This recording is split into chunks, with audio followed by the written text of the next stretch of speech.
사랑하는 독산동교회 성도 여러분, 서로 인사하시겠습니다. 주 안에서 은혜와 평강이 넘치시네요. 네, 아멘. 감사합니다. 성경에 보시면 오늘 본문의 소제목이 제사장의 축복이라고 기록되어 있습니다. 맞는 말인데 조금 더 정확하게 이름을 붙이자면 구약의 주기도문입니다.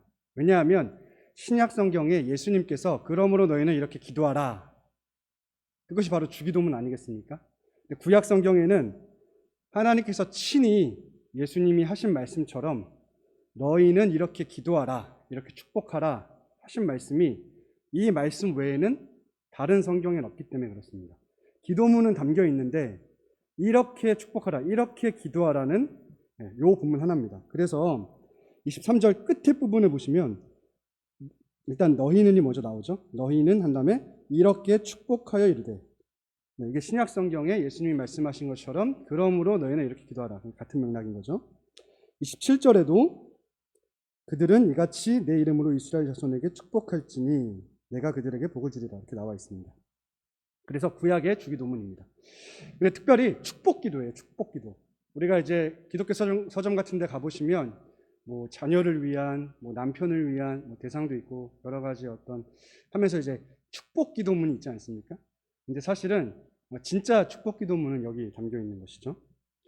그런데 이 본문 안에서 우리가 나눌 수 있는 메시지들은 참 많지만 저는 단 한 가지, 왜 그러면 지금 우리는 고린도후서 13장 13절로 흔히 말하는 축복기도를 하는가, 이 한 가지를 좀 나누고 싶습니다.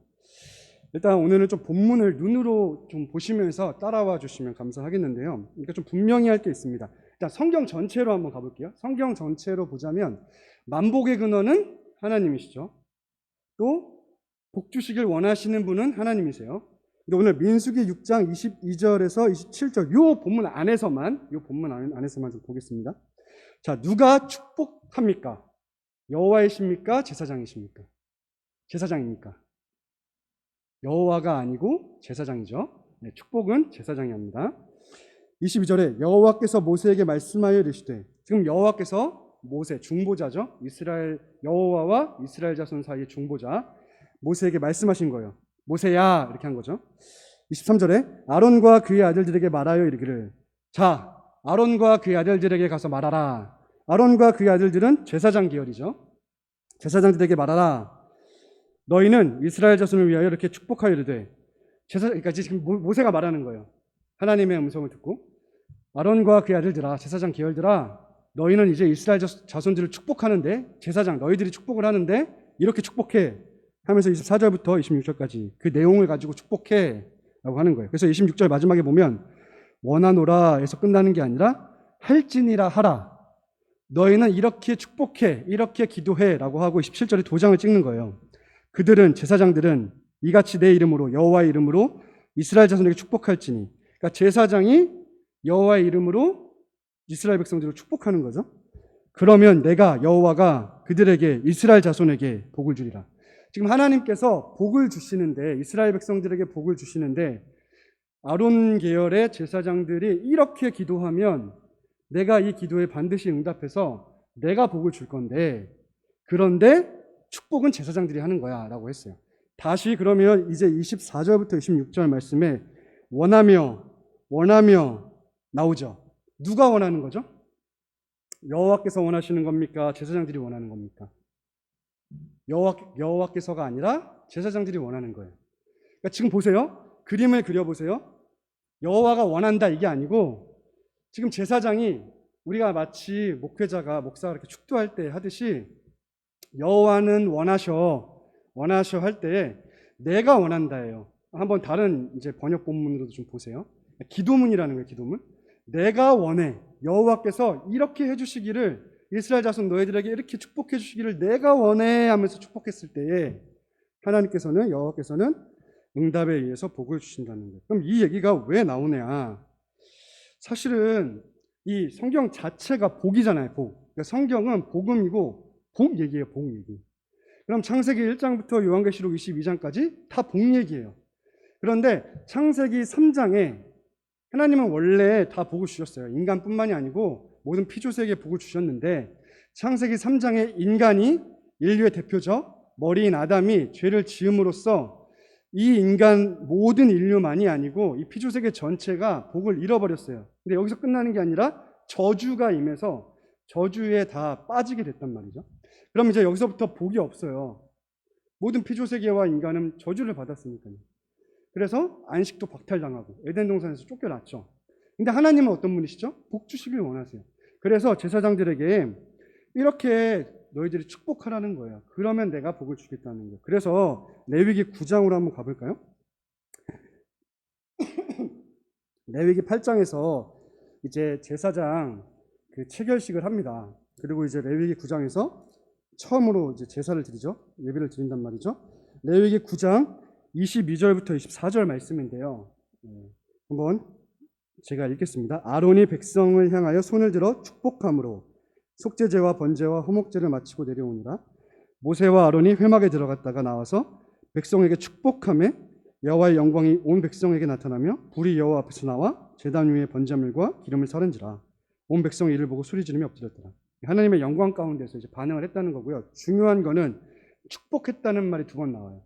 이때로부터 축복한 거예요. 이 민수기 6장 가지고. 그래서 계속 축복하는 거예요. 언제까지? 하나님의 때가 임할 때까지. 그러면 이 기도에 대한 응답이 누구시죠? 이 기도에 대한 응답은 뭐죠? 구약 제사 드릴 때마다 모일 때마다 이렇게 축복했는데 비로소 하나님께서 그 아들을 세상에 보내신 거죠. 예수님이 이 땅에 성육신하신 거죠. 그러니까 이 민수기 6장 22절에서 27절 말씀의 응답은 예수님이 이 땅에 오신 거예요. 성취예요, 성취.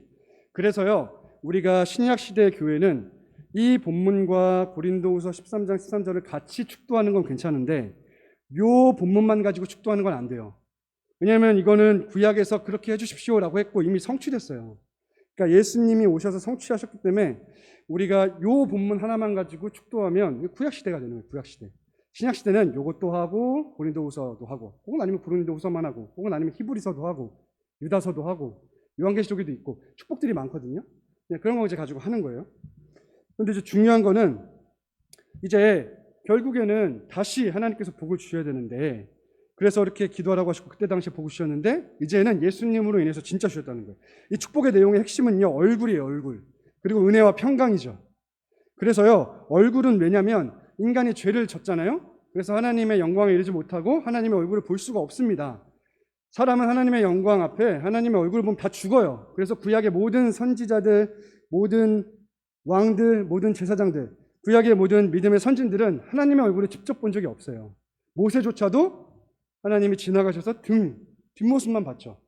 그러면 뭐 브니엘도 그렇고 뭐 이사야도 그렇고 다 뭐 우리가 하나님을 만났다,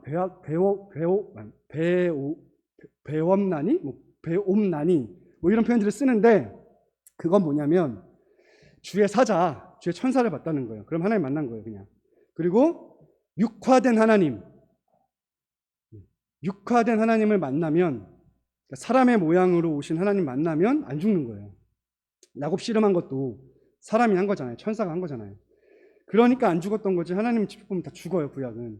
그런데 이제는요, 얼굴이 관계 회복이거든요. 하나님과의 만남, 또 하나님과의 교제, 이런 모든 것들을 좀 담고 있는데 이제는 예수님이 하나님의 영광의 광채시고 하나님의 본체의 형상이시고요. 본래 요한복음 1장 18절 말씀에 본래 하나님을 본 사람이 없으되 아무도 없었죠, 지금까지. 아버지 품속에 있는 독생하신 하나님이 나타내셨느니라. 하나님이 나타내셨어요. 예수가 하나님이시죠. 예수가 여호와시죠. 나타나신 거예요. 그래서 얼굴과 얼굴을 맞대어 본 거죠. 그래서 요한이 요한일서에서 나는 눈으로 봤다, 귀로 들었다, 내 손으로 만져봤다 이렇게 하는 거예요. 예수님이니까. 그러니까 이 예수님이 오심으로 요한복음 1장 14절에 말씀이 육신이 되어 우리 가운데 거하심에 우리가 다 그의 영광을 보니 영광을 봤죠. 이제 영광을 볼 수 있는 거죠. 아버지의 독생자의 영광이죠. 은혜와 진리가 충만하더라. 그러니까 예수님의 오심으로 우리는 하나님과 관계가 회복되고 그의 얼굴을 내게 비추사 그의 얼굴을 내게 향하셔서 성취된 거예요. 회복된 거예요. 우리는 주를 봄으로 하나님을 보는 거죠. 그래서 빌립, 정확히 기억나진 않지만 몇 명의 제자들이 내가 주를 보길 원합니다 했을 때 아버지를 보기를 원합니다 했을 때 너 나 봤는데 뭐 아버지를 본다 그러냐, 아버지 본 거 아니냐 이렇게 말씀하시잖아요. 요한복음에 그런 말씀인 거예요. 이것은 이제 창세기 1장 2장에 나오는 에덴 동산으로의 회복이자 새 에덴으로의 회복, 즉 에덴 동산보다 훨씬 풍성한 회복을 주신 거죠. 그리고 은혜와 평강도 자격이 없죠. 인간 하나님 만날 수도 없고 뭐 모든 자격이 안 돼요. 근데 그냥 예수님께서 자격 없는 자에게 은혜를 주심으로써, 뭐 은혜를 설명하자면 길어지니까 그 은혜를 주신 거죠. 예수님께서 은혜신 거죠. 그의 충만한 데서 우리가 받으니 은혜 위에 은혜로라. 그리고 우리는 죄 때문에 이 세상에 죄가 들어오고 사망이 들어오고, 그래서 이제 사단의 노예가 되고 사단의 나라에 갇히고, 그리고 이제 평강을 잃어버리고 두려움과 정욕과 탐심의 노예가 되고, 이제 불안하고 염려하고, 이 모든 것들이 다 시작되었을 때 평강이라고는 찾아볼 수가 없는데 평강을 또 주신 거죠. 은혜로 말미암는 평강. 그래서 예수님께서 부활하셨을 때도 평강하라, 너에게 평강이 있을지어다, 두려워하지 말라, 무서워하지 말라. 신약시대에 예수님 처음 초림 때 만난 사람들도 다 무서워하지 말라, 나는 뭐 가브리엘이다, 하나님께서 보내신 사자다, 너에게 뭐 좋은 소식을 가지러 왔다, 이렇게 하잖아요. 무서워하지 말라, 너에게 평강이 있을지어다. 이 은혜와 평강이 예수 그리스도만으로 주어진다는 거죠. 그래서 성취와 완성 사이를 살아가죠. 이미와 아직 사이를 저희는 살아갑니다. 그래서요, 로마서부터요 디도서까지, 빌레몬서까지 이 바울서신에 보시면 다 은혜와 평강이 나오는 거예요. 예수님 때문에. 그래서 저와 여러분 신약교회는 다 하나님 우리 아버지와 우리 주 예수 그리스도로부터 은혜와 평강이 너에게 있을지어다, 이렇게 하는 거죠. 그리고 공동서신에도 물론 조금 내용은 다르게 나오지만 은혜와 긍휼과 평강, 혹은 아니면 은혜와 평강. 그런데 바울서신에서 유독 긍휼이 낀 거는 디모데밖에 없어요. 디모데는 왜죠? 목회자인데 엄청 소심하거든요. 디도는 안 그러거든요. 손사람이라서. 근데 디모데는 조금만 건드리면 상처받아요, 목사인데도. 그래서 어쩔 수 없이 은혜와 긍휼과 평강. 그리고 그 외에는 은혜와 평강이에요. 그리고 공동서신은 뭐 진리, 사랑 들어가기도 하고 긍휼이 들어가기도 하고 뭐 이렇게 들어가요. 아무튼 그런 것들이 다 예수 그리스도에 주어졌죠. 요한계시록에서도 전에도 계셨고 이제도 계시고 장차 오시리시고, 또 하나님 보좌 우편에 있는 일곱 영이시고, 또 예수님이 뭐 죽은 자들 가운데서 먼저 일어나셨다, 뭐 땅의 임금들의 머리시다 뭐 하면서 은혜와 평강이 있기를 원하노라. 요한계시록조차도.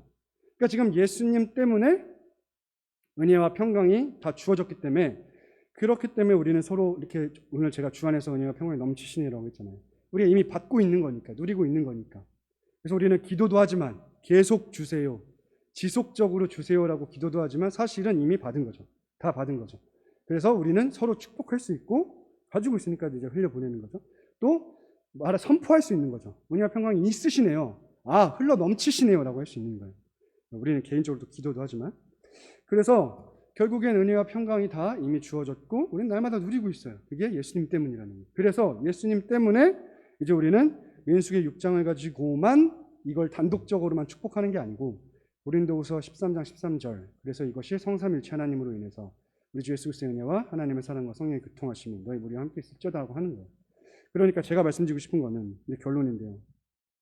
그러면 구약시대에는 하나님께서 제사장들을 통해서 제사장들이 축복하고 제사장들이 간절히 원해서 24절부터 26절 말씀으로 기도를 하면, 축복 기도를 하면, 주기도잖아요. 구약의 주기도문 하면 하나님께서 보고 주셨어요. 그럼 지금은 목사들이 원해요. 목사 중에 자기 성도가 복받기 원치 않는 사람은 아무도 없어요. 저도 교구 사역하면서 기복주의를 했어요. 제가 교육부서 사역할 때는 기복주의 맨날 잘못됐다고 설교했어요. 여전히 잘못됐습니다. 여전히 저는 기복주의자가 아닙니다. 그러나 성도가 아픈데 병 낫게 달라고 기도를 하는 거예요. 성도가 죽어가는데 지금 뭐 신학이 중요합니까? 일단 살리고 봐야죠. 그리고 이제 알려줄 수 있잖아요. 내가 이렇게 기도했고 살렸지만 사실은 여기에는 이 기복주의는 아니야, 뭐 이렇게 알려줄 수 있는 거잖아요. 어쨌든 저도 교구를 하면서 변했어요. 목사 중에요, 정말로 성도들을 만나면서 이 성도들이 잘 되길 바라지 않는 사람은 아무도 없어요. 원해요. 똑같아요, 이들과. 여호와는 내게 복을 주시고 널 지키시길 원하며. 이거 세상이 원한 거잖아요. 우리도 원해요. 그리고 우리도 축복하죠. 고린도후서 13장 13절로. 근데 제사장들이 어땠을까요? 목사들은 좀 어떨까요? 우리는 인간인데, 우리는 지금 여기서 정답을 말하고 있지? 우리도 잘 살지 못하는데, 목사의 사명은요, 전하는 거예요. 저는 그렇게 생각해요. 하나님 앞에, 우리 보좌 앞에 나아갔을 때 굳이 가정을 하자면, 제가 뭐 한마디를 할 수 있다 그러면 그래서 그러실 것 같아요. 너는 왜 전한 대로 안 살았냐? 이렇게 책망하실 것 같진 않아요. 너 왜 전하지 않았냐? 또 내가 전하라는 말씀 안 전하고 왜 사람들이 듣기에 좋은 것만 전하다 왔냐? 너 왜 이렇게 인본주의적으로 사람에게 좋게 하다 왔냐? 이거 때문에 심판받을 것 같거든요. 일단 진리는 전해야 돼요. 사는 건 당연히 살아야 되지만 뭐 살 수 있어요. 그거는 뭐 목사만 그럽니까? 성도 여러분들도 그렇잖아요. 우리가 사실 씨름하잖아요. 씨름. 그 성화를 향해서 우리가 얼마나 전심전력을 하고 열렬히 그렇게 씨름을 합니까? 다 똑같은 거죠. 우리도 성도지만 직분이 목사인 것 뿐이니까요. 그러니까 목사의 삶이 어떻든 상관없이, 그리고 우리가 이제 신앙생활 하다 보면 가끔씩 목회자와 좀 관계가 틀어질 때가 있잖아요. 그런 것과 상관없이 그냥 이 구약의 원리만 가져오는 거예요. 제가 원리만. 여러분 목사가요 이렇게 축도를 하잖아요. 그러면요 이거 성삼일체 하나님이 축도하신다고 축복하신다고 받아들이셔야 돼요. 목사를 지우세요. 그냥 목사를 보지 마세요. 그냥. 그리고 그냥 지금 내가 성삼일체 하나님께 축복을 받는구나라고 하세요. 그러니까 이거 축도를 예배 끝나는 신호탄이 아니고 진짜 하나님이 우리에게 복 주시는구나라는 것을 우리가 정말 안 믿잖아요. 눈에 안 보입니까? 목사 눈에 보이죠? 저 눈에 보이시잖아요. 이거 보이시죠? 손 든 거. 네, 이거 지금 제 손입니까? 아니죠. 그냥 하는 거예요. 그러니까 보는 거는 그냥 안 믿으니까 물질 세계에서 인간으로서 보여주는 것 뿐이지 제가 축도하는 게 아니고 우리는 그냥 서서 이렇게 하는 거고, 그러면 똑같은 축복 기도니까 하나님께서 하신다는 거예요. 이제는 성삼일체 하나님께서. 그러니까 목사의 삶이 어떻든 뭐 인격이 어떻든 그건 하나도 중요하지 않고 그냥 하나님이 나에게 지금 복 주시는 거다 이렇게 받아들이시고 항상 꼭 축도를 받으세요. 꼭 예배가 끝나고 안 끝나고를 떠나서 무조건 축도는 받으세요. 그냥 하나님께 복 받겠다라는 마음으로. 찬송가 222장 우리 다시 만날 때까지가 좀 이 축도에 대한 내용을 잘 담고 있는 것 같아요. 네, 우리 다시 만날 때까지 하나님께서 복 주시길 원한다. 이거 아니겠습니까? 네, 주기도문도 마찬가지죠. 주기도문도 사실은 예배를 끝나는 신호탄이 아니죠. 그래서 이 모든 복 이야기인데 이제 예수님이 복이세요. 복 그 자체세요. 생명 그 자체시고. 네, 오병이어의 사건도 사실은 생명의 빵이라고 하는 것도 생명 그 자체시라는 거예요. 사실.